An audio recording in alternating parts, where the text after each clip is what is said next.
ಕಡೆ ಎತ್ತಿಸೋದು ಫಾಸ್ಟ್ ಹೋಟೆಲಲ್ಲಿ 50 ರೂಪಾಯಿ 40 ರೂಪಾಯಿ ಕೊಟ್ಬಿಟ್ಟು ಟೀ ಕುಡಿಬೇಕು. ನಮ್ಮ ಹತ್ರ ಬಂದು 10 ರೂಪಾಯಿ ಕುಡಿಯಲ್ಲ. ನೀವು 10 ರೂಪಾಯಿ ಯಾರು ಮುಟ್ಟಲ್ಲ. 40 ರೂಪಾಯಿ ಟೀ ಆದ್ರೆ ಮುಟ್ತೀರಾ. ಇಲ್ಲಿಂದ ರೈಲ್ವೆ ಸ್ಟೇಷನ್ ಎಲ್ಲ ಮೆಜೆಸ್ಟಿಕ್ ಯಾರು ರೆಫರ್ ಮಾಡಿದ್ರೆ ನೀವು ನಾವು ಅಡಿಗೆ ಮಾಡ್ತಾ ಇರ್ಲಿಲ್ಲ. ಇವತ್ತು ನನ್ಗೆ 22,000 ರೂಪಾಯಿ ರೇಷನ್ ಕಾರ್ಡ್ಸ್ ಕಟ್ಬೇಕು.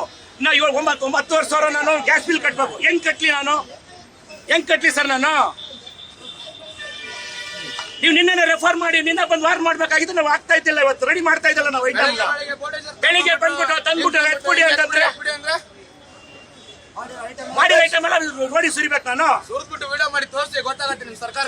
ನೋಟಿಸ್ ಒಂದು ಜಾಗದಲ್ಲಿ ಅಂಟಿಸ್ಬೇಕಾಯ್ತು ಸರ್. ಅಧಿಕಾರಿಗಳು ನೋಟಿಸ್ ಒಂದು ಅಂಟಿಸ್ಬೇಕು. ಹಿಂಗ್ ಗಿಡಂಗಿಲ್ಲ ಹೌದಪ್ಪ ಅಂತ ಹೌದಪ್ಪ ಹಿಂಗ್ ಮಾಡ್ಬೇಕು ಅಂತವ ಒಂದ್ ನೋಟಿಸ್ ಇಲ್ಲ. ಯಾವ್ದಾರ ಒಂದು ಸಾರ್ವಜನಿಕರ ಸ್ಥಳ ನೋಡಿ ಸರ್. ಎತ್ತಿ ಸರ್. ಇಡೀ ಕಂಪ್ಲೀಟ್ ಎತ್ಬಿಡಿ ಸರ್. ಬೆಂಗಳೂರೇ ಸ್ವಚ್ಛ ಮಾಡ್ಬಿಡಿ ಸರ್. ನಾವು ಸುಮ್ನೆ ಕೊಡ್ತೀವಿ. ಗಲ್ಲಿ ಎತ್ತಬೇಕು. ಇಲ್ಲ ಸಾಯ್ಬೇಕು ಸರ್. ಸರ್ಕಾರ ಹೆಸರು ಬರ್ಬಿಟ್ಟು ನಿಮ್ಮ ಹೆಸರು ಬರ್ಬಿಟ್ಟು ಎಲ್ಲರೂ ನೋಡಿ ಇವ್ರು ನ್ಯಾಯ ಕೊಡ್ಲಿಲ್ಲ ನಮ್ಗೆ ಅಂತ ಸಾಯ್ಬೇಕು ಅಷ್ಟೇ. ಇದನ್ನ ಬಿಟ್ರೆ ಗತಿ ಇಲ್ಲ ನಮ್ಗೆ. ಎತ್ತಿಸಿದ್ರೆ ಎಲ್ಲ ಒಕ್ಕಡಿಂದ ಎತ್ಬಿಡಿ ಸರ್. ಮಾಡಿ ಫುಲ್ ಅಫಿಷಿಯಲ್ ಸಿಟಿ ಮಾಡ್ಬಿಡಿ. ಫಾರಿನ್ ಮಾಡ್ಬಿಡಿ. ಬೇಡನಲ್ಲ ನಾವು ಫಾರಿನ್ ಮಾಡ್ಬಿಟ್ಟು ಅಲ್ಲೇ ನಮ್ಗೆ ಏನಾರ ಒಂದು ಮಾಡ್ಕೊಡಿ. ಬೇಕಾದ್ರೆ ಮಾಡ್ತೀವಿ. ಬೇಕಾದ್ರೆ ಹೆಂಗೆ ಎಲ್ಲರಿಗೂ ಒಂದು BMW ಗಾಡಿ ಕೊಟ್ಬಿಡಿ ಅಷ್ಟೇ. ನಾವು ಆರಾಮಲ್ಲಿ ಓಡಾಡ್ತೀವಿ. 2 ವರ್ಷ ಏನ್ ಮಾಡ್ಕೊಳ್ತಾರೆ. ಕೆಲವು ಗಾಡಿ ಸಾಕಾಗ್ಬಿಟ್ಟಿದೆ. ಇಷ್ಟು ವರ್ಷ ಕಷ್ಟ ಬರ್ಲಿಲ್ಲ. ಇವಾಗ ಕಷ್ಟ ಬಂದ್ಬಿಡ್ತು. ಇಷ್ಟು ವರ್ಷ ಬರ್ಲಿಲ್ಲ ಸರ್. ನೋಡಿ ಸರ್, ನಾನು ಹೇಳ್ತೇನೆ 1995ರಲ್ಲಿ GH ಪಾಟೀಲ್ CM ಆಗಿರ್ತಾರೆ ಸರ್. ಸೆಕೆಂಡ್ 96 ಅಲ್ಲಿ 2096ಕ್ಕೆ SM ಕೃಷ್ಣ ಅವ್ರು ಬಂದು ಬಿಗಿನ್ ಸಿಟಿ ಮಾಡ್ತು ಅಂತ ಹೇಳ್ತಾರೆ. ಅವ್ರು ಫುಟ್ಪಾತ್ ಕೈ ಹಾಕಲ್ಲ. ಫುಟ್ಪಾತ್ ಯಾರಿಗೂ ತೊಂದರೆ ಕೊಡಲ್ಲ. SM ಕೃಷ್ಣ ಬಂದಿದೆ ಸರ್. ಅಲ್ಲೇ ರೂಮ್ ಹತ್ರ ಇದೆ ಸರ್. ತರ ಇನ್ನೆಲ್ಲ ತರ ತಂತಿಲ್ಲ. ಇಲ್ಲ ಬೇಕಾದ್ರೆ ಅಲ್ಲಿಂದ ವಿಡಿಯೋ ಕಳಿಸ್ತಿರ್ಬೇಕಾರೆ ಸರ್.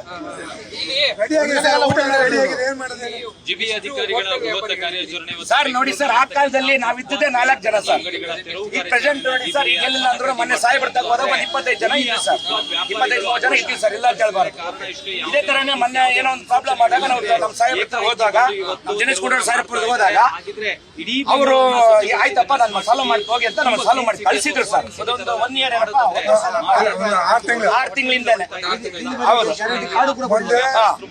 ಒಂದು ಟಾರ್ಗೆಟ್ ಪಟ್ಟೆ ಬಂದು ಜಾಗನ ಗೊತ್ತು ಮಾಡಿ ಇನ್ಸ್ಪೆಕ್ಟರ್ ಎಲ್ಲ ಬಂದು ನೋಡಪ್ಪ ಇದೇ ಕೆರೆಯಲ್ಲಿ ಇರ್ಬೇಕು ನೀವು. ಪಟ್ಟೆ ಎಲ್ಲ ಪಟ್ಟೆ ಎಲ್ಲ ಹೋಗಿದೆ ಸರ್. ಈಗ ಪಟ್ಟೆ ಎಲ್ಲ ಹೋಗಿದೆ. ವೈಟ್ ಪಟ್ಟೆ ಎಲ್ಲೋ ಕಲರ್ ವೈಟ್ ಪಟ್ಟೆ ಬನ್ನಿ ಸರ್. ಇರಿ, ಮುಂದಕ್ಕೆ ಬರಬೇಡಿ, ತೊಂದರೆ ಕೊಡಬೇಡಿ ಅಂತ ಸಾಹೇಬ್ರು ಏನ್ ಕಳಿಸಿದ್ರು ಸರ್. ನಾವು ಆಯ್ತು ಅದ್ರ ರೂಪಾಯಿ ಫಾಲೋ ಅಪ್ ಮಾಡಿದೀವಿ. ನಾವು ಇಲ್ಲ ಅಂತ ನಾವ್ ಹೇಳಲ್ಲ ಸರ್. ಬನ್ನಿ ಸರ್, ಬನ್ನಿ ಬನ್ನಿ.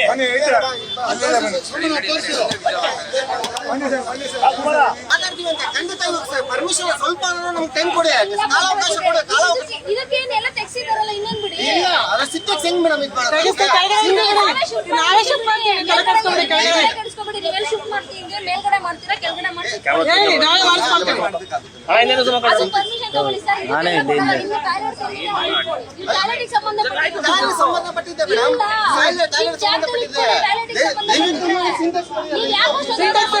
ಇದು ಮೇಡಮ್ ಇಲ್ಲಿ ನೋಡಿ. ಅಲ್ಲ ಗೊತ್ತಾಯ್ತು. ಹಿಂಗಿದೆ ಪರಿಸ್ಥಿತಿ. ಅದಕ್ಕೇನು ಡ್ಯಾಮೇಜ್ ಮಾಡಲ್ಲ. ಇವಾಗ ನೀವು ಇದು ಮಾಡ್ತೀವಿ.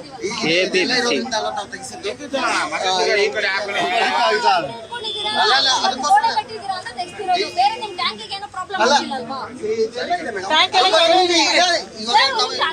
JCB ಯಾಕೆ ಆಗಿಲ್ಲ? ನೀವೇನ್ ಕಟ್ಟಿದ್ರೆ ಇದನ್ನ ಮಾತ್ರ ಏನೋ ಒಂದು ಸ್ವಲ್ಪ ಕಾಲಾವಕಾಶ ಕೊಡಿ. ಕಾಲಾವಕಾಶ ಕೊಡಿ. ಕಾಲಾವಕಾಶ ಕೊಡಿಲ್ಲ. ನಾನು ಹಿಂದೆ ಇದ್ದೀನಿ ಆಲ್ರೆಡಿ. ಅದು ಕೂಡ ಪರ್ಮಿಷನ್ ಕೊಡ್ತಾ ಇಲ್ಲ. ಅಲ್ಲ ಅದು ಕೂಡ ಕೊಡ್ತಾ ಇಲ್ವಲ್ಲ.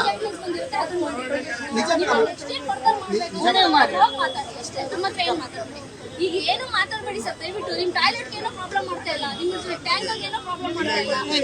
ಕೊಡ್ತೀವಿ ಅದನ್ನ ಒಂದ್ ಕಡೆ ಎತ್ತಿಟ್ಕೊಳ್ಳಿ. ಆಮೇಲೆ ಯಾಕೆ ಅಷ್ಟೊಂದು ಮಾತಾಡ್ಬೇಕು? ಏನು ಮಾತಾಡೋದು ನೀವು ಏನ್ ಮಾತಾಡ್ಬೇಕು ಅಯ್ಯರ್ ಅದ್ ಮಾಡ್ತಾ ಇದ್ದೀವಿ. ನಾವು ದಯವಿಟ್ಟು ತಮ್ಮ ಎಲ್ಲ ಅಂಗಡಿ ಗಲಾಟೆ ಮಾಡ್ತಾರೆ, ಗಲಾಟೆ ಮಾಡ್ತಾರೆ. ಎಲ್ಲ ಹಂಗಾಗಲ್ಲ, ಎಲ್ಲ ಖಾಲಿ ಮಾಡಬೇಕು.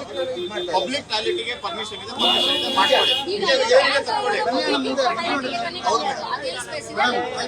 ಸರಿ ಮೇಡಮ್, ಸ್ವಲ್ಪ ಇದು ಮಾಡ್ಕೊಂಡು